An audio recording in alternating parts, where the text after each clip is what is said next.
First, right here at 5 o'clock, less than 24 hours before JCPS students head back to the classroom, a group of families suing the district and JCPS itself have requested to pause those proceedings. Thanks for joining us. I'm Shay McAllister. And I'm Doug Proffitt. It was a joint motion filed today. Attorneys are asking for a 60-day stay in the proceedings to allow time for the new transportation plan to be put into place. Of course, that's coming up tomorrow.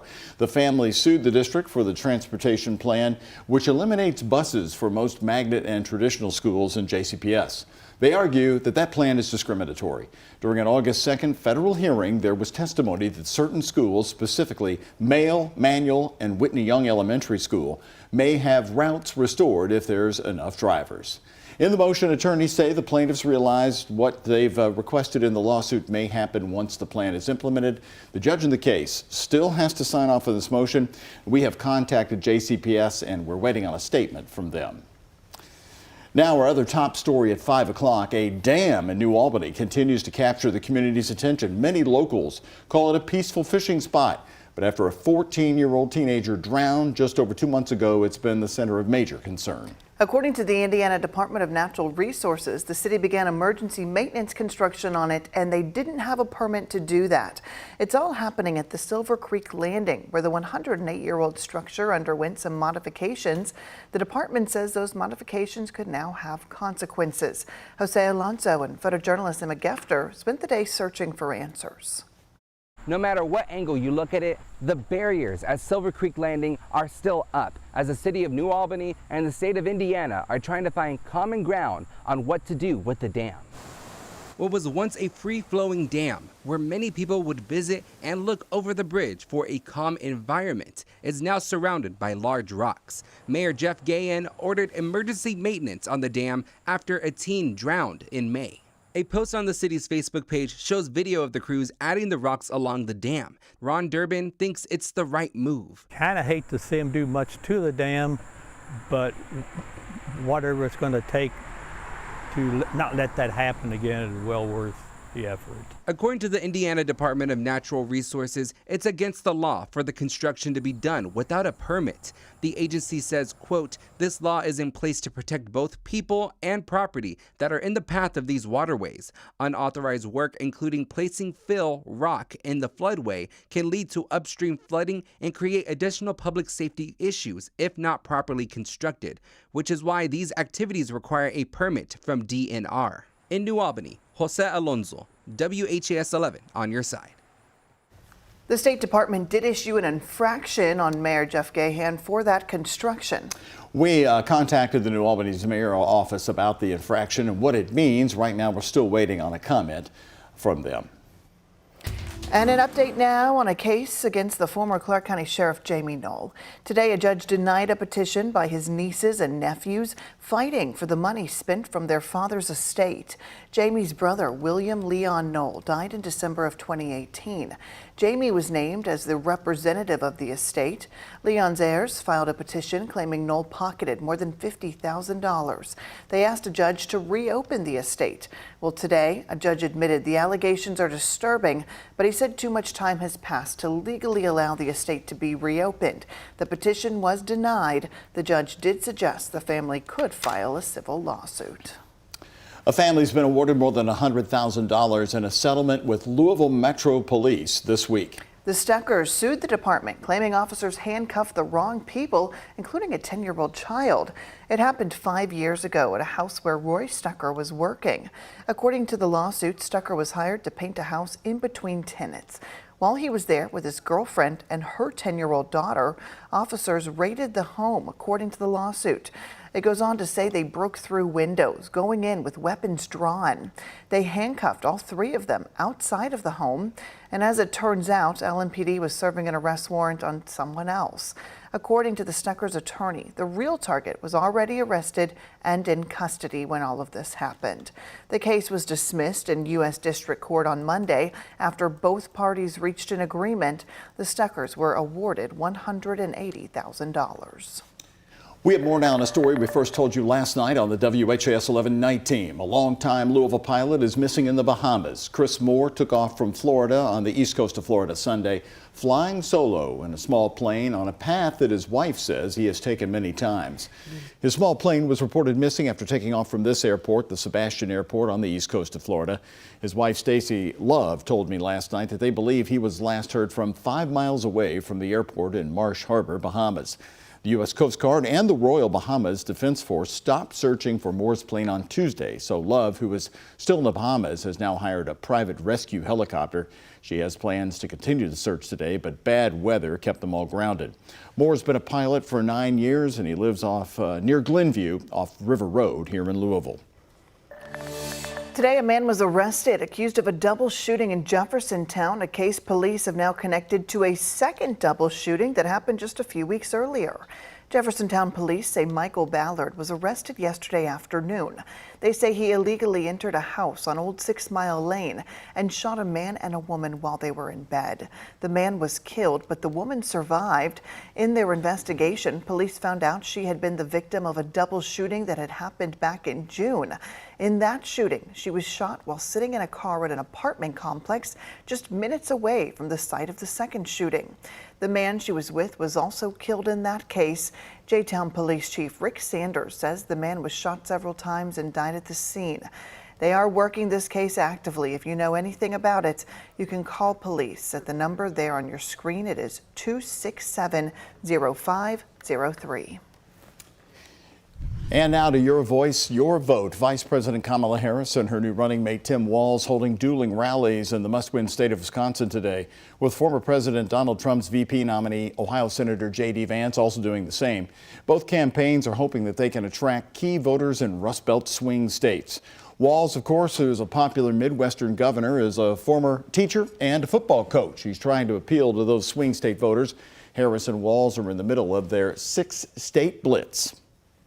I couldn't be prouder to be on this ticket to help make Kamala Harris the next president of the United States. Vance campaigning just miles away in the same Wisconsin town, raised in rural Ohio with deep family roots in Appalachia. The senator hoping that his personal story of rising from poverty will resonate with Rust Belt voters. At an earlier event, Vance responded to Walz, saying his Silicon Valley connections and Ivy League education distance himself from voters. I grew up in a poor family. The fact that Tim Walz wants to turn it into a bad thing, that I actually worked myself through college, through law school, and made something myself, to me, that's the American dream. Meantime, in an interview today with Fox News, the former President Donald Trump is committed to debating Vice President Harris, but seemed unwavering on participating in the debate that he initially committed to doing with President Biden, which would be hosted by ABC News in early September. And right here tonight at 5, the Kentucky governor's clearest picture yet of the terms he set with Kamala Harris when he was being vetted as a potential running mate. Governor Randy Beshear telling Isaiah Kim Martinez today he was awaiting a key conversation with Harris that ultimately never came. Isaiah joins us now right here in studio. He and Chief Photojournalist Philip Murrell had that sit-down interview today. So Isaiah, this is new information he revealed to you today. Well, Shay, Doug, Governor Beshear has made it very clear since being passed on for that running mate position that he's not going to detail the vetting process he went through over the last couple weeks, saying the Harris campaign has asked for that to be kept confidential. That being said, each day we're learning more on where he may have stacked up compared to other contenders. I asked Beshear directly today how bad he wanted that VP spot. His answer was interesting. When you go into something like this, you want to make sure it's a good fit for the vice president, but you also want to make sure it's a good fit for you. And so I was always waiting to have that conversation about what the actual role would be, because I made a promise to Kentuckians that I would only consider it if I felt that it would help our people in a different and an important way. And so I was still waiting for that conversation, but let me just say it's important that Vice President Harris wins. Again, he said he was still waiting on that conversation. Now, I followed up on Beshear's comments there. We'll have that at 6. He also confirmed reports that VP Harris actually called him yesterday morning and the two talked over the phone. What the governor says she told him and asked of him That's coming up right here at 6 as well. Shay. All right, Isaiah, thank you very much. Kentucky Senator Mitch McConnell is calling the Harris-Walz campaign a far-left ticket. His remarks came at the National Conference of State Legislature Summit right here in Louisville this morning. McConnell claimed that if Democrats take the White House, Senate, and House, they will try to eliminate the filibuster, add D.C. and Puerto Rico as states, and expand the Supreme Court.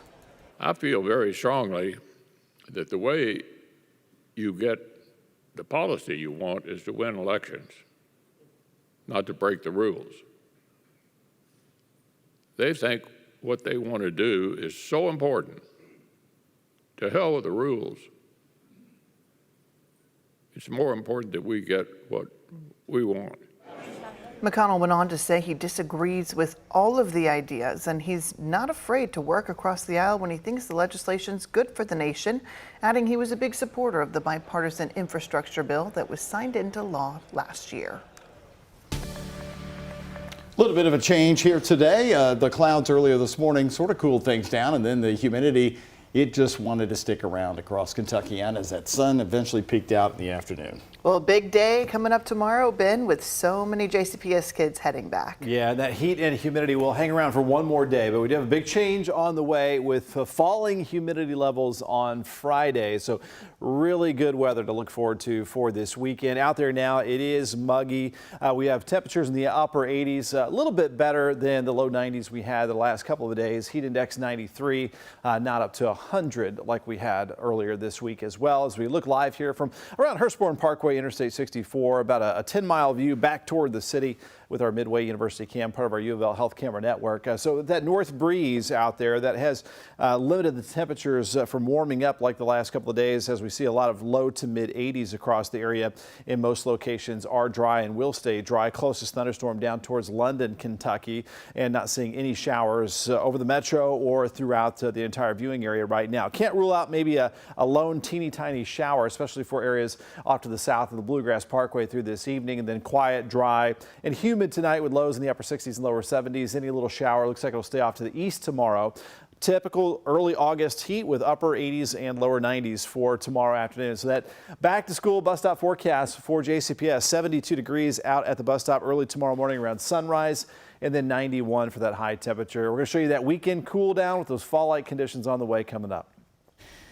Ben, thank you. It is back to school for so many students this week, including 14 school districts just today. Take a look. Here's a list of all of them. Greene County, LaRue County, Spencer County, and more, all welcoming students right back into their classroom. We did stop by Hardin County to see how the first day was going. The school district says they're excited to have kids back on campus. This year, they want to emphasize their work on ethics certification program for kids of all ages. That was really to help students to get a leg up on their peers. You know, it's a competitive marketplace. Yep. You know, when that's our goal, is to get them to where they need to be when they graduate, and so they can be effective citizens, model citizens. And so to do that, how do we do that? We do that by showing up to work on time. We do that by learning to be a part of a team. We do that by learning how to communicate effectively. They also touched on the ongoing construction at Central Hardin High School. The school district says they're finishing phase 1 and they completed a new wing, and they're starting phase 2. During the construction, by the way, they say freshmen for this year will be at Bruin Academy, or the former Lincoln Trail Elementary School. Now, we also want to give a big welcome back to the Grayson County Cougars. The district has 6 schools, mostly elementary, and this year GCS tells us that they're actually welcoming 2 new elementary school principals.